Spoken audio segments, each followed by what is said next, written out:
Greetings everyone, welcome back. Today we will start our new chapter, that is chapter number 12, respiration in plants. So in this chapter we will talk about the respiration process which is present in or occur in plants. So let's start without wasting time. Before starting chapter, I will discuss something about this chapter. Like what we are going to study. The first one is, do plant breathes? क्या plant भी breathe करते हैं? Then glycolysis, then fermentation. What is aerobic respiration? What is the respiratory balance sheet? And what is amphibolic pathway? And last one is respiratory quotient. Correct? So let's start. All of us breathe to live. But why is breathing so essential to life? हम सब जिंदा रहने के लिए breathe करते हैं, ठीक है? तो ये ब्रीद करना लाइफ के लिए जरूरी क्यों है? What happens when we breathe? जब हम ब्रीद करते तो क्या होता है? Also do all living organisms including plants and microbes breathe? क्या लिविंग ऑर्गेनिजम्स के अंदर जो प्लांट्स और माइक्रोब्स आते हैं क्या वो भी ब्रीद करते हैं? If so how? अगर ऐसा है तो कैसे? All living organisms need energy for carrying out daily life activities, be it absorption, transport, movement, reproduction or even breathing. सारे लिविंग ऑर्गेनिजम्स को अपनी डेली लाइफ एक्टिविटी परफॉर्म करने के लिए एनर्जी की रिक्वायरमेंट होती है, चाहे एब्जॉर्प्शन की प्रोसेस हो, चाहे ट्रांसपोर्टेशन करना हो, चाहे मूवमेंट हो, चाहे रिप्रोडक्शन हो, चाहे इवन ब्रीदिंग हो. Where does all this energy come? तो ये सारी एनर्जी आती कहां से है? We know we eat food for energy. Energy के लिए हम खाना खाते हैं, but how is this energy taken from food? तो कैसे उस फूड से ये एनर्जी ली जाती है? That is we are going to study in this chapter. How is this energy utilised? Do all foods give the same amount of energy? क्या सारे टाइप का food same amount of energy देता है? Do plants eat? क्या plant खाना खाते हैं? Where do plants get their energy from? Plant अपनी एनर्जी कहां से लेते हैं? And micro organisms for their energy requirements, do they eat food? क्या माइक्रो ऑर्गेनिज्म भी अपनी एनर्जी की रिक्वायरमेंट को पूरा करने के लिए खाना खाते हैं? You may wonder at several questions raised above, they may seem to be very disconnected. अभी हमने बहुत सारे क्वेश्चन रेज किए हैं, ऐसा लग रहा है सारे डिस्कनेक्टेड हैं, एक दूसरे से कनेक्टेड नहीं है. But in reality the process of breathing is very much connected to the process of releasing of energy from food. Reality में क्या है? जो प्रोसेस है ब्रीदिंग की, वो फूड से निकलने वाली एनर्जी के बहुत ही ज्यादा कनेक्टेड है उससे, कि ब्रीदिंग और फूड से निकलने वाली एनर्जी दोनों क्या है? आपस में रिलेटेड हैं. Let us try and understand how this happens. चलो समझते हैं कि ऐसा कैसे होता है. All the energy required for life processes is obtained by oxidation of some macromolecules that we call food. सारी एनर्जी जो लाइफ प्रोसेस के लिए जरूरी होती है वो कैसे मिलते हैं? जो हम खाना खाते हैं उसमें मैक्रोमोलिक्यूल्स होते हैं, लाइक कार्बोहाइड्रेट, प्रोटीन, लिपिड्स. उनकी जो ऑक्सीडेशन होती है, ऑक्सीडेशन क्या होती है बच्चों? ऑक्सीडेशन मीन्स किसी भी कंपाउंड में जब हम ऑक्सीजन को ऐड कर देते हैं उसको क्या कहते हैं? ऑक्सीडेशन. तो फूड के अंदर मैक्रोमोलिक्यूल्स हैं, उसमें जब हम ऑक्सीजन ऐड कर देंगे तो हमें क्या मिल जाएगी? Energy in very simple form. Okay. Only green plants and cyanobacteria. Cyanobacteria क्या है? Blue green algae. Correct. Can prepare their own food. We know very well by the process of photosynthesis they trap light energy and convert it into chemical energy that is stored in the bonds of carbohydrate like glucose, sucrose and starch. In molecules की bond में जो energy होती है वो store हो जाती है. जैसे ग्लूकोज मॉलिक्यूल है C6H12O6, इनकी जो बोन्ड्स है ना, इन बोन्ड्स में वो एनर्जी क्या हो जाती है, ट्रैप हो जाती है during the process of photosynthesis. We must remember that in green plants too, not all cells, tissues and organs photosynthesize. Only cells containing chloroplasts that are most often located in the superficial layers carry out the photosynthesis. तो हमें ये याद होना चाहिए कि green plant के साथ साथ वो सारी और दूसरी जो सेल्स होती हैं या टिश्यू होते हैं या ऑर्गन, देखो we must remember that in green plants too not all cells tissues and organ photosynthesize, only cells containing chloroplast. कह रहा है कि सारी सेल या सारे टिश्यू ऑर्गन फोटोसिंथेसाइज नहीं कर सकते, सिर्फ वो सेल फोटोसिंथेसाइज कर सकती है जिसके पास क्लोरोप्लास्ट होते हैं, और वो सेल सुपरफिशियली यानी कि ऊपर की ओर प्रेजेंट होती है, डीप सीटेड नहीं होती, ऊपर की ओर ही प्रेजेंट होती है, carry out photosynthesis. Hence, even in green plants, all other organs, tissues and cells are known green. Green plants के अंदर जो दूसरे ऑर्गन, टिश्यू और सेल्स होते हैं वो नॉन ग्रीन होते हैं because of the absence of chloroplast और क्लोरोफिल मॉलिक्यूल. उनको भी क्या चाहिए, फूड चाहिए.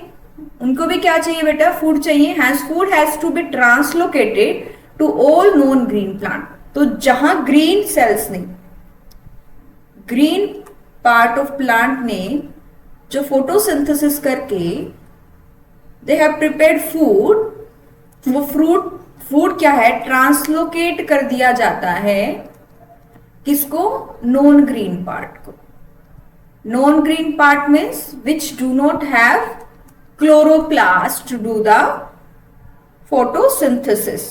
करेक्ट. एंड ट्रांसलोकेशन में कौन सा वेस्कुलर बंडल यूज होता है, phloem. Correct. Animals are heterotrophic, they obtain food from plants. Animals heterotrophic होते हैं, अपना फूड खुद नहीं बनाते बल्कि डिपेंड रहते हैं प्लांट्स पे. That's why they are known as the herbivorous और इनडायरेक्टली कार्निवोरस. अगर डायरेक्टली प्लांट्स के ऊपर डिपेंड कर रहा है then it is known as the herbivorous. अगर इनडायरेक्टली डिपेंड कर रहा है then it is the carnivorous. ठीक है. इनडायरेक्टली का मतलब जो हर्बीवोरस है, उन हर्बीवोरस को जब एनिमल खा लेता है देन इट इज कार्निवोरस. ठीक है. Saprophytes like fungi are dependent on dead and decaying matter. जो फंगस होती है saprophytic mode of nutrition show करती है, जो डेड एंड डिके मैटर पर फीड करती हैं. What is important to recognize is that ultimately all the food that is required for life processes come from the photosynthesis. तो ultimately हम ये कह सकते हैं कि जो लाइफ प्रोसेस के लिए फूड की रिक्वायरमेंट होती है, एनर्जी की रिक्वायरमेंट होती है, वो कहां से आती है बेटा, फोटोसिंथेसिस से. क्लियर है. This chapter deals with cellular respiration और the mechanism of breakdown of food material within the cell to release energy and trapping this energy for synthesis of ATP. इस चैप्टर में हम cellular respiration पढ़ेंगे, यानी कि cell के level पे कैसे फूड की ब्रेकडाउन होकर के एनर्जी मिल रही है और उसको एटीपी की फॉर्म में क्या कर लिया जा रहा है, स्टोर कर लिया जा रहा है. तो हम इस चैप्टर में सेलुलर रेस्पिरेशन के बारे में पढ़ने वाले हैं. Correct. Next, photosynthesis of course takes place within the chloroplast in the eukaryotes. Eukaryotes का मतलब, ठीक है, जो जिसके अंदर मेम्ब्रेन बाउंड सेल ऑर्गेनल्स होती हैं, मेम्ब्रेन बाउंड न्यूक्लियस होता है. यूकैरियोट्स के अंदर ही क्लोरोप्लास्ट होता है, प्रोकैरियोट्स के अंदर नहीं होता. Where is the breakdown of complex molecule to yield energy takes place in the cytoplasm and in the mitochondria, also in only in the prokaryotes. तो जो माइटोकॉन्ड्रिया के अंदर जो प्रोसेस होती है वो सिर्फ किसके अंदर होती है बेटा, यूकैरियोट्स के अंदर होती है. ठीक है. तो देखो, the breaking of carbon-carbon bond of complex compounds through oxidation within the cell leading to the release of considerable amount of energy and is called the respiration. बेटा एक हम वर्ड यूज करते हैं breathing, एक वर्ड यूज करते हैं हम respiration. Breathing in the sense that the process of inhalation and exhalation of the gases. ठीक है, that is known as the breathing. But what is respiration? Respiration is nothing else but the breakdown of food in the presence or absence of oxygen is known as the respiration. and this whole process is taking place in the cell only, that what it is called the cellular respiration. ठीक है, वो compound जो oxidise हो रहे हैं, जो टूट रहे हैं, जो टूट के एनर्जी दे रहे हैं, that is known as the respiratory substrates. Clear? Usually carbohydrates are oxidized to release energy, but proteins, fats and even organic acids can be used as the respiratory substances in some plants. वैसे तो mainly जो है carbohydrate की oxidation करके हम energy लेते हैं, लेकिन प्रोटीन, फैट और इवन ऑर्गेनिक एसिड भी ऑक्सीडाइज होकर के एनर्जी देते हैं कुछ प्लांट्स के अंदर, कुछ सर्टेन कंडीशन के अंदर. ठीक है, during oxidation within a cell all the energy contained in respiratory substrates is not release free into the cell और इन अ सिंगल स्टेप. तो ये जो फूड से एनर्जी रिलीज होने की जो प्रोसेस है, जो ऑक्सीडेशन हो रही है सेल के अंदर, किसकी? रेस्पिरेटरी सबस्ट्रेट्स की, वो एक सिंगल स्टेप में नहीं होती और फ्रीली एक सेल के अंदर रिलीज नहीं होती. ये एक स्लो प्रोसेस है, स्टेप वाइज रिएक्शंस हैं जिनको एंजाइम्स कंट्रोल कर रहे हैं. ठीक है, उसके बाद जो केमिकल एनर्जी है वो एटीपी की फॉर्म में स्टोर होती है. Hence, it is important to understand that the energy released by oxidation in respiration is not used directly but is used to synthesize ATP, which is broken down whenever energy needs to be utilized. तो जो energy use निकल रही है oxidation, उसी time पे directly उसको use नहीं कर लिया जा रहा. देखो, मान लो फूड है, फूड को ऑक्सीडाइज कर रही हूं मैं. ठीक है, तो उसमें से जो एनर्जी मिल रही है उसको डायरेक्टली मैं यूज नहीं कर रही हूं, पहले उसको मैं ट्रैप कर रही हूं एटीपी में, और जब मुझे रिक्वायर्ड होगा तो मैं एटीपी से उस एनर्जी को निकाल लूंगी और अपनी लाइफ प्रोसेस में यूज कर लूंगी. ठीक है, Hence ATP acts as energy currency of the cell. इसीलिए ATP को कहा जाता है energy currency of cell because it traps energy inside it. This energy trapped in ATP is utilized in various energy requiring processes of organisms. तो इस ATP को हम अपनी energy required processes में use कर सकते हैं, वो processes जिसमें energy की requirement होती है. And carbon skeleton produced during respiration is used as the precursors for biosynthesis of other molecules in the cell. अब मान लो फूड को तोड़ा, इससे हमें एनर्जी मिली, लेकिन बाद में कुछ प्रोडक्ट तो बचा होगा, उस प्रोडक्ट को हम कुछ दूसरे मॉलिक्यूल्स को बनाने में हम यूज कर लेते हैं. Correct? Our next heading is do plants breathe. क्या प्लांट ब्रीथ करते हैं? Well, the answer to this question is not quite so direct. इसका आंसर डायरेक्ट नहीं है. Yes, plants require oxygen for respiration to occur and they also give out carbon dioxide. Hence, plants have system in place that ensure the availability of carbon dioxide. अब क्या होता है बेटा, ध्यान से सुनो. फोटोसिंथेसिस में ऑक्सीजन प्रोड्यूस हो रही थी. अब प्लांट के पास इतनी, मतलब खुद ही उसके अंदर ही ऑक्सीजन प्रोड्यूस हो रही है, तो उसकी बहुत जो अवेलेबिलिटी ऑफ ऑक्सीजन है वो वहीं पे पूरी हो जाती है. Correct? Plants, unlike animals, have no specialized organ for gaseous exchange. जैसे हमारे अंदर lungs है ना, दूसरे organisms के अंदर gills होते हैं, कोई skin से करता है, तो क्या है, प्लांट के पास कोई स्पेशलाइज्ड ऑर्गन नहीं है गैसेस एक्सचेंज के लिए, but they have stomata and lenticels for this purpose. Lenticels अभी पढ़ेंगे बेटा, जो स्टेम के अंदर जो छोटे छोटे पोर्स होते हैं, that is known as the lenticels. There are several reasons why plants can get along without respiratory organs. यहाँ पर बहुत सारी रीजन है कि प्लांट में रेस्पिरेटरी ऑर्गन क्यों नहीं होते. फर्स्ट, पहला है, each plant part take care of its own gas exchange need. हर एक प्लांट पार्ट की अपनी खुद की रिस्पॉन्सिबिलिटी है कि वो कैसे गैसेस एक्सचेंज करेगा अकॉर्डिंग टू देयर नीड्स. ठीक है, there is very little transport of gases from one plant part two another. बहुत ही कम ट्रांसपोर्टेशन होती है गैसेस की एक प्लांट पार्ट से दूसरे प्लांट पार्ट तक. Second, plant do not present great demands for gas exchange. Plant की कोई लंबी चौड़ी और बहुत ही ज्यादा डिमांड नहीं होती गैस एक्सचेंज करने की. Root stem and leaves respire at rate far lower than the animals do. Animal जिस रेट से रेस्पायर करते हैं उससे बहुत कम रेट होता है रूट, स्टेम एंड लीव्स के रेस्पिरेशन का. Only during photosynthesis are large volume of gases exchanged and each leaf is well adapted to take care of its own needs during these periods. सिर्फ photosynthesis के time पे इनको large volume of gases की requirement होती है और इसके लिए जो लीफ है वो वेल अडेप्टेड है कि कैसे इन गैसेस की नीड को वो पूरा कर सकता है during the photosynthesis. When cells photosynthesize, availability of oxygen is not a problem in these cells since O2 is released within the cell. अभी बताया मैंने आपको, जब फोटोसिंथेसिस हो रही होती है तो O2 की अवेलेबिलिटी एक दिक्कत नहीं है क्योंकि फोटोसिंथेसिस के टाइम पे बाय प्रोडक्ट में ऑक्सीजन ऑलरेडी सेल के अंदर रिलीज हो रही होती है. And third reason is the distance that gases must diffuse even in large bulky plant is not great. कि भाई जो प्लांट के अंदर डिफ्यूजन ऑफ गैसेस है एक लंबे डिस्टेंस पर नहीं होता.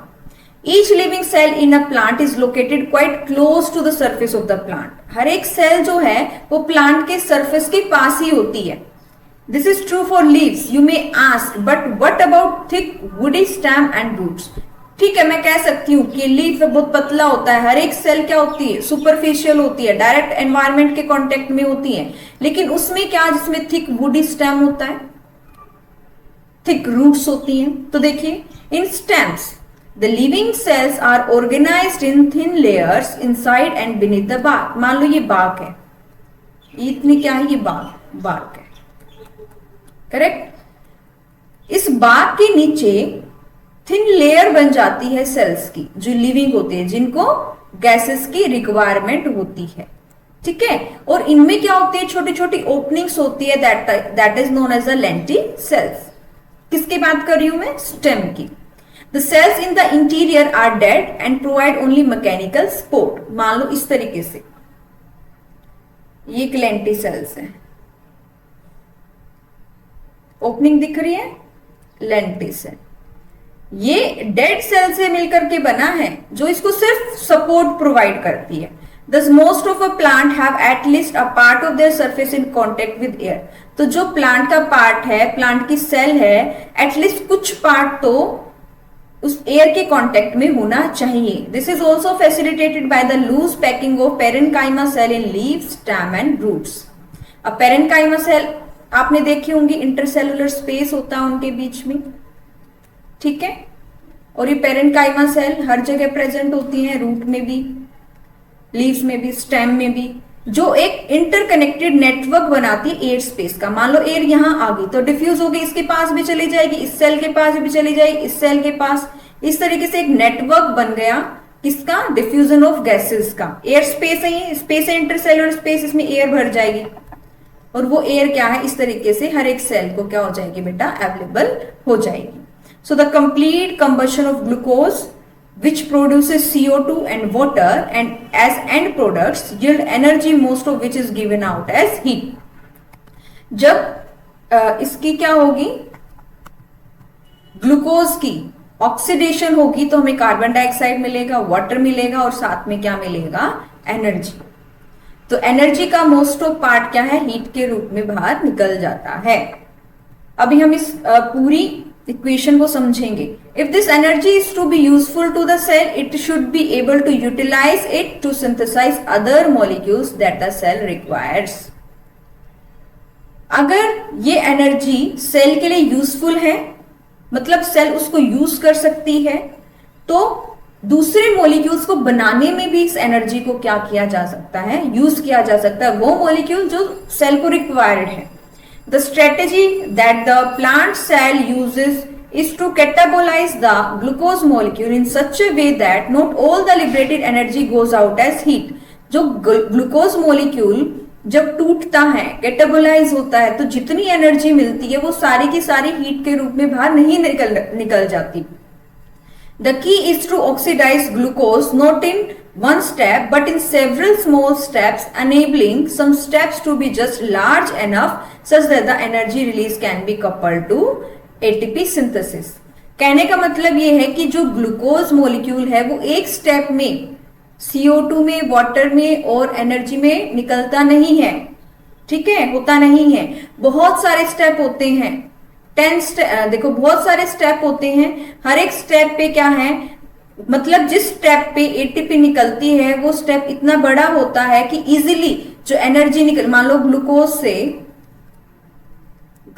से मान लो ग्लूकोज 6 फॉस्फेट बन गया, ठीक है, पहला स्टेप, स्टेप नंबर 1। ये स्टेप इतना बड़ा होता है कि यहां से जो एनर्जी निकल रही है उसको इजीली एटीपी की फॉर्म में ट्रैप किया जा सकता है, ठीक है। How this is done, essentially the story of respiration. तो ये कैसे होता है, इतनी स्टेप्स में कैसे होता है, तो यही क्या है, रेस्पिरेशन की स्टोरी है। During the process of respiration, oxygen is utilized and carbon dioxide, water and energy are released as products. Clear? The combustion reaction require oxygen. Combustion reaction में combustion reaction क्या होती है, जिसमें कोई चीज जलती है, किसकी प्रेजेंस में चलेगी, oxygen. But some cells live where oxygen may or may not be available. लेकिन कुछ सेल्स ऐसी होती हैं जिसके पास ऑक्सीजन अवेलेबल हो भी सकती है और नहीं भी हो सकती। Can you think of such situations? And organism where oxygen is not available.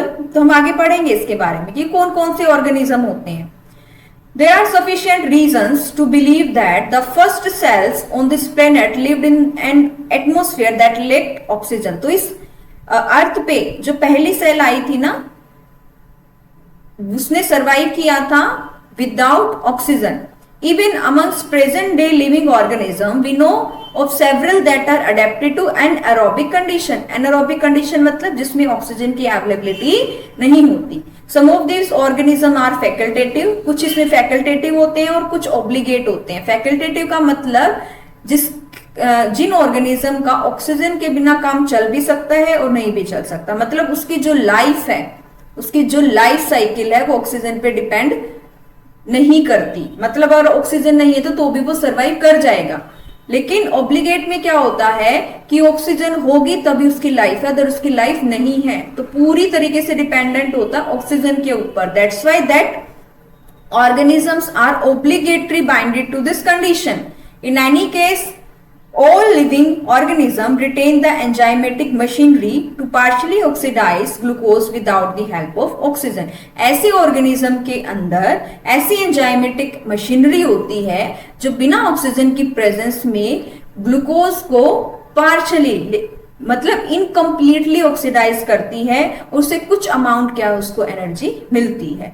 तो ग्लूकोज क्या होता है बेटा, एक 10 स्टेप की प्रोसेस से गो थ्रू होकर के 2 मॉलिक्यूल पायरुविक एसिड बनाता है, and this process is known as the glycolysis.